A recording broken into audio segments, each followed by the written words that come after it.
समजा रोजची देवपूजा करताना आपण देवाला एकच फूल वाहिलं तर देव आपल्यावर रागवतील का? आता बघा, आपल्या प्रत्येकाच्या घरामध्ये देवघर असतं, देव्हारा असतो, त्याच्यामध्ये आपण अनेक देवांची मांडणी केलेली असते. मग या सर्व देवां मिळून आपण एकच फूल रोज वाहिलं किंवा एकाच प्रकारचं फूल आपण दररोज वाहत असू तर देवांना ते चालतं का? किंवा देव याच्यामुळे आपल्यावर रागवतात का? की फक्त आपली भावना महत्त्वाची असणं आवश्यक आहे? त्याचबरोबर काही जण काय करतात, दररोज देवाला जास्वंदाचं फूल अर्पण करतात, काही जण गुलाबाचं, किंवा काही जण आपल्या घरी जे फुलझाड आहे त्याचं फूल तोडतात आणि देवासमोर वाहून देतात. आणि काहींना काय वाटतं, दररोज आपण देवासमोरची फुलं ही आवर्जून बदलली पाहिजे.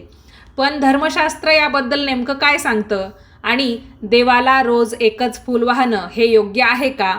त्याचबरोबर फूल अर्पण करताना अनेक जण नकळत कोणत्या चुका करतात, या सर्व प्रश्नांची उत्तरं आजच्या व्हिडिओमध्ये आपण सविस्तर जाणून घेणार आहोत. त्यामुळे हा व्हिडिओ शेवटपर्यंत नक्की पहा. नमस्कार मंडळी, मी शीतल आणि तुम्ही पाहताय दिल्लीकर मराठी. तुम्ही हा व्हिडिओ कुठून बघताय, कोणत्या भागातून बघताय ते कमेंटमध्ये लिहायला अजिबात विसरू नका. त्यावरून आम्हाला कळतं की आपला व्हिडिओ किती लांबपर्यंत पोहोचलेला आहे. तर तेवढं काम नक्की करा. बघा मंडळी, भारतीय संस्कृतीमध्ये देवपूजेला अत्यंत महत्त्व आहे. आता पूजा म्हटलं की त्याच्यामध्ये दिवा, अगरबत्ती, नैवेद्य, फुलं हे 4 घटक जवळपास प्रत्येक घरामध्ये दिसतातच.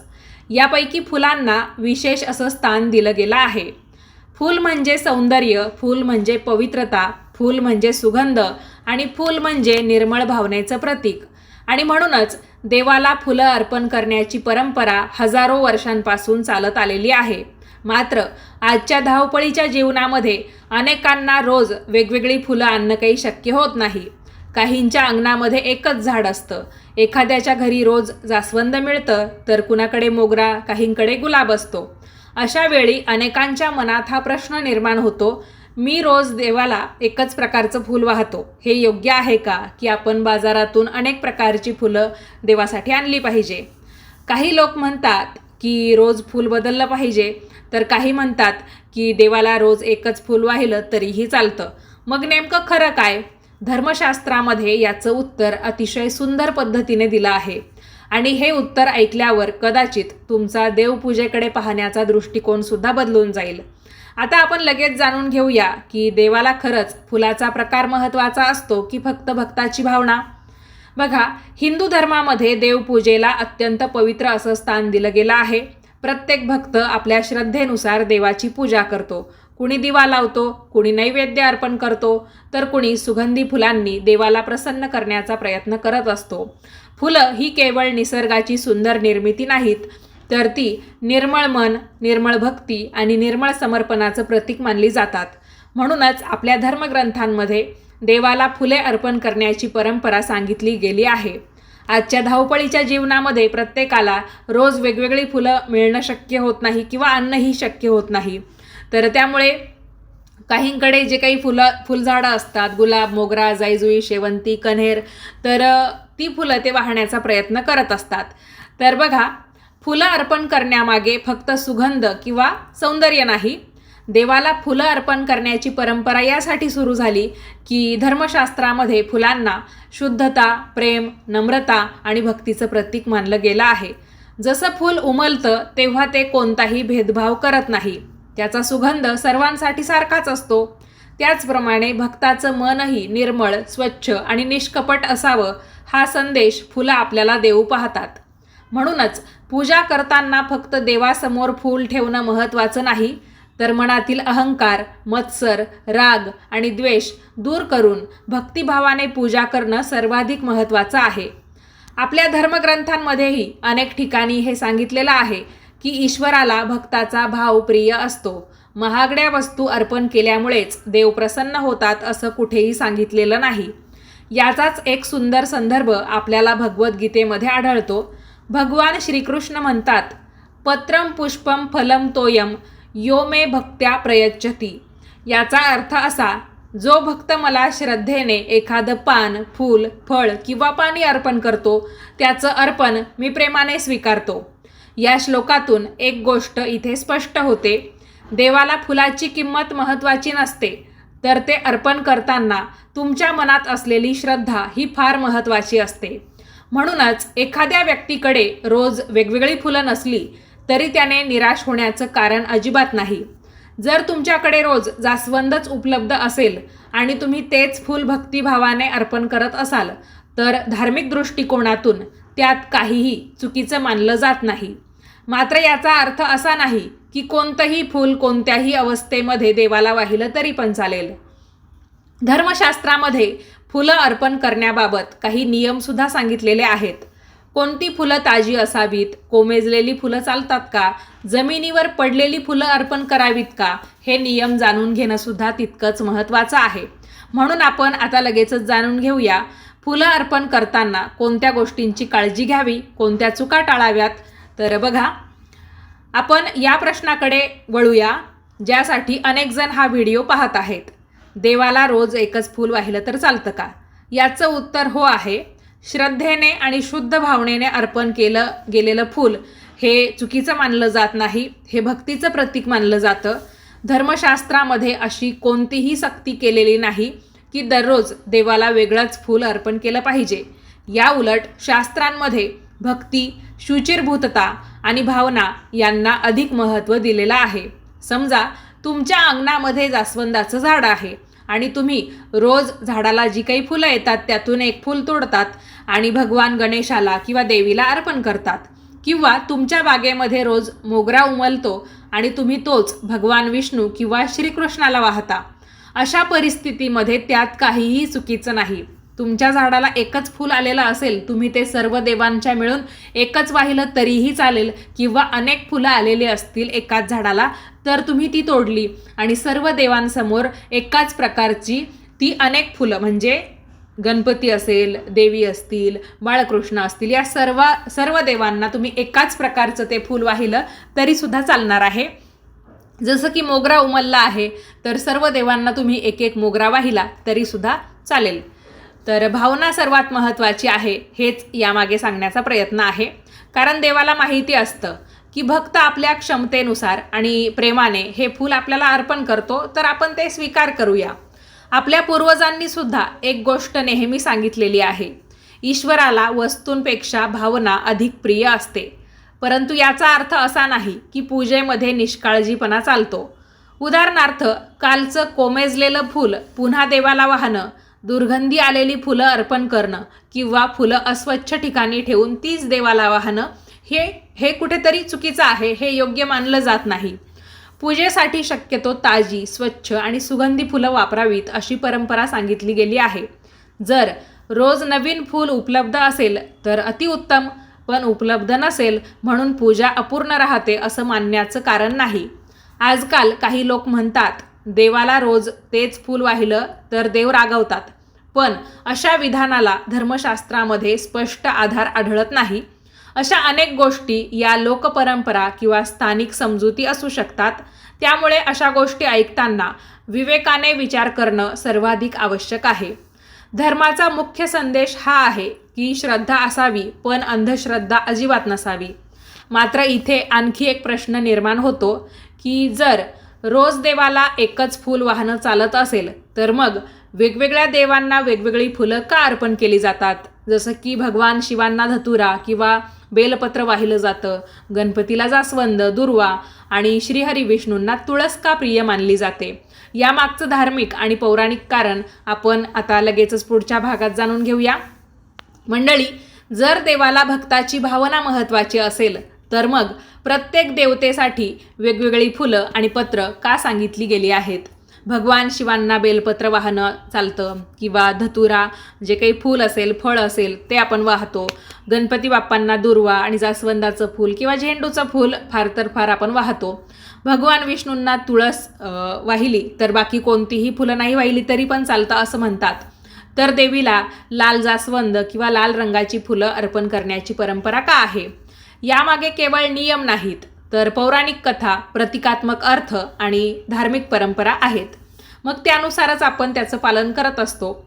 उदाहरणार्थ, भगवान शिव हे वैराग्य, साधेपणा आणि तपश्चर्येचे प्रतीक मानले जातात. म्हणूनच त्यांना जंगलात सहज उपलब्ध होणारे बेलपत्र, धतुरा, आक यासारख्या वस्तू अर्पण करण्याची परंपरा आहे. यातून असा संदेश दिला जातो की ईश्वराला वैभवापेक्षा साधेपणा किती प्रिय आहे किंवा अधिक प्रिय आहे. भगवान गणेशांना दुर्वा अत्यंत प्रिय मानली जाते किंवा आवडती त्यांची पत्री म्हणून आपण दुर्वा वाहत असतो. पुराणांमध्ये अशी कथा सांगितली जाते की दुर्वा अर्पण केल्यामुळे त्यांची उष्णता शांत झाली. त्यामुळे आजही गणेश पूजेमध्ये दुर्वेला विशेष स्थान आहे. त्याचप्रमाणे लाल जास्वंद हे ऊर्जेचं आणि मंगलतेचं प्रतीक मानलं जातं. भगवान विष्णू आणि श्रीकृष्ण यांच्या पूजेमध्ये तुळशीला विशेष महत्त्व आहे. तुळस ही केवळ एक वनस्पती नसून पवित्रता, भक्ती आणि समर्पणाचं प्रतीक मानली जाते. त्यामुळे विष्णू पूजा तुळशीशिवाय अपूर्ण मानली जाते अशी परंपरा आहे. देवीच्या पूजेमध्ये लाल रंगाला विशेष महत्त्व दिलं गेलं आहे. लाल रंग हा शक्ती, साहस आणि ऊर्जा यांचं प्रतीक असल्यामुळे देवीला लाल फुलं अर्पण करण्याची प्रथा रूढ झाली. मात्र या सर्व परंपरा समजून घेताना एक गोष्ट लक्षात ठेवणं हे खूप आवश्यक आहे. जर तुमच्याकडे त्या दिवशी त्या देवतेला प्रिय मानलं जाणारं फूल उपलब्ध नसेल तर पूजा व्यर्थ ठरत नाही. उलट तुमच्याकडे जे स्वच्छ, ताजं आणि शास्त्रामध्ये निषिद्ध नसलेलं फूल उपलब्ध असेल तर ते भक्तिभावाने अर्पण केलं तरी ईश्वर ते स्वीकारतात अशी धार्मिक भावना आहे. म्हणूनच आपल्या परिस्थितीमुळे मनात अपराधीपणाची भावना अजिबात ठेवू नका.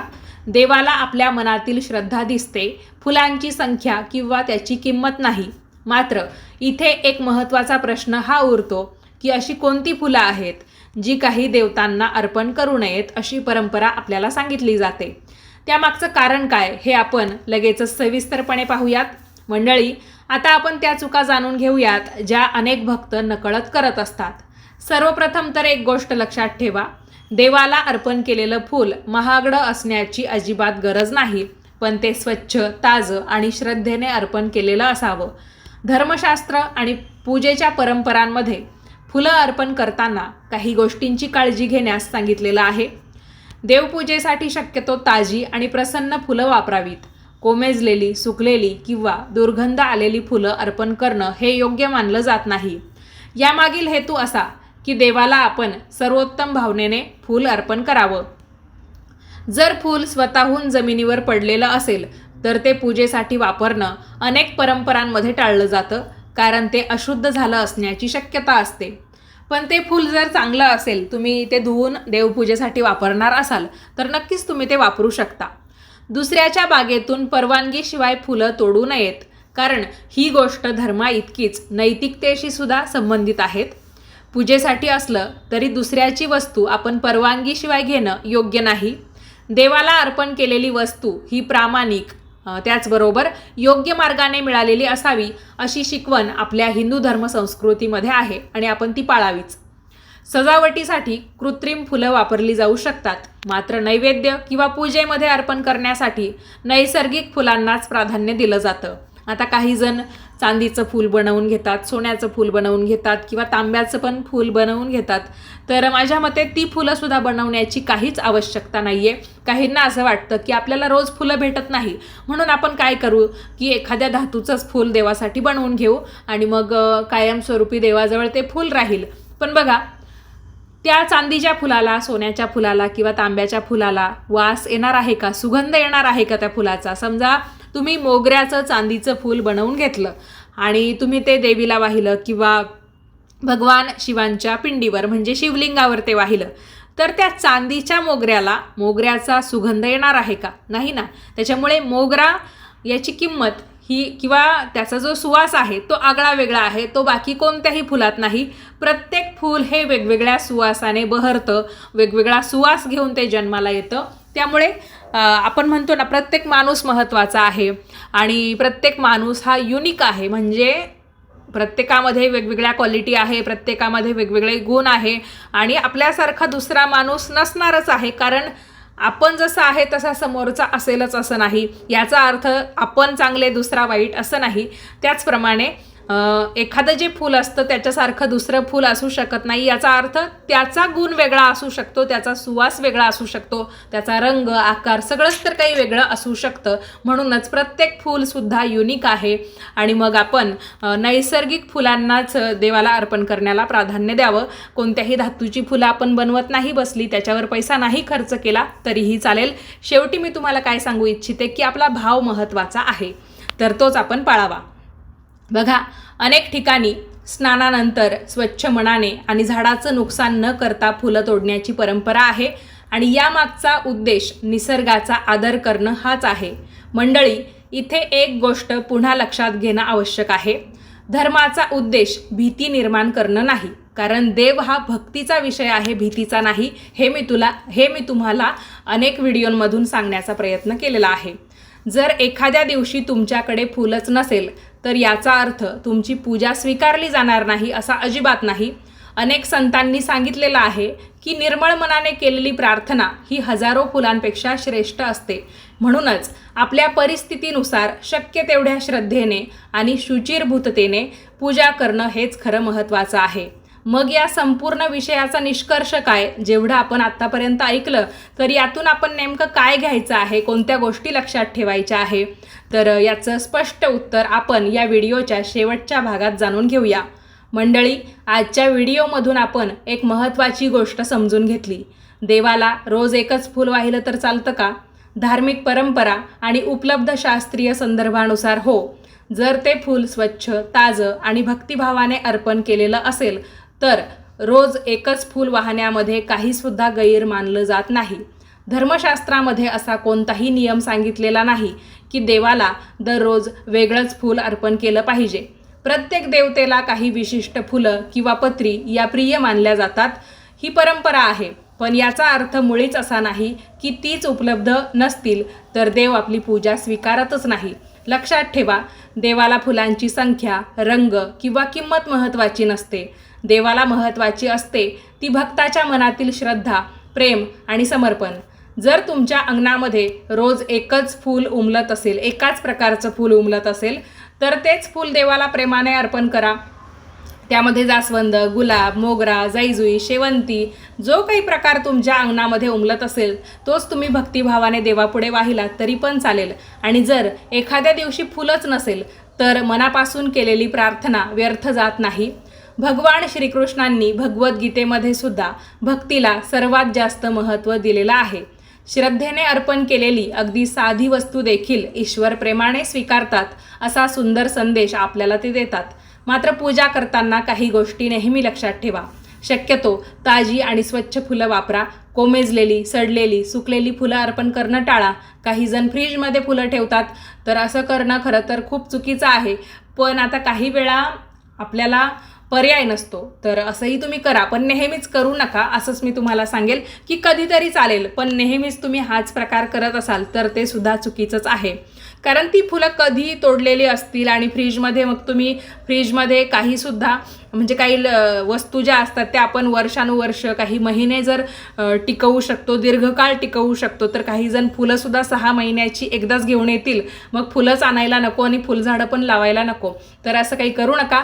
कधीतरी तुमचा हा पर्याय योग्य ठरू शकतो, पण वारंवार तुम्ही हेच करत असाल तर ते सर्वस्वी चुकीचंच ठरणार आहे.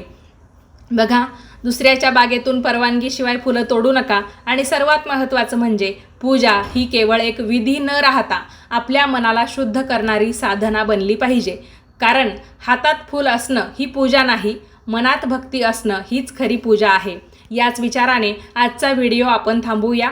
जर ही माहिती तुम्हाला उपयुक्त वाटली असेल तर व्हिडिओला लाईक करा, आपल्या कुटुंबीय आणि मित्रमंडळींसोबत शेअर करा.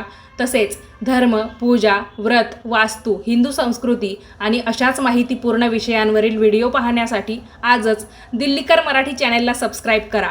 ईश्वर आपल्या सर्वांवर कृपा करो, हेच मी तुम्हाला सांगू इच्छिते आणि आजचा व्हिडिओ थांबवते. व्हिडिओ शेवटपर्यंत पाहण्यासाठी तुम्हा सर्वांचे खूप खूप धन्यवाद. रामकृष्ण हरी.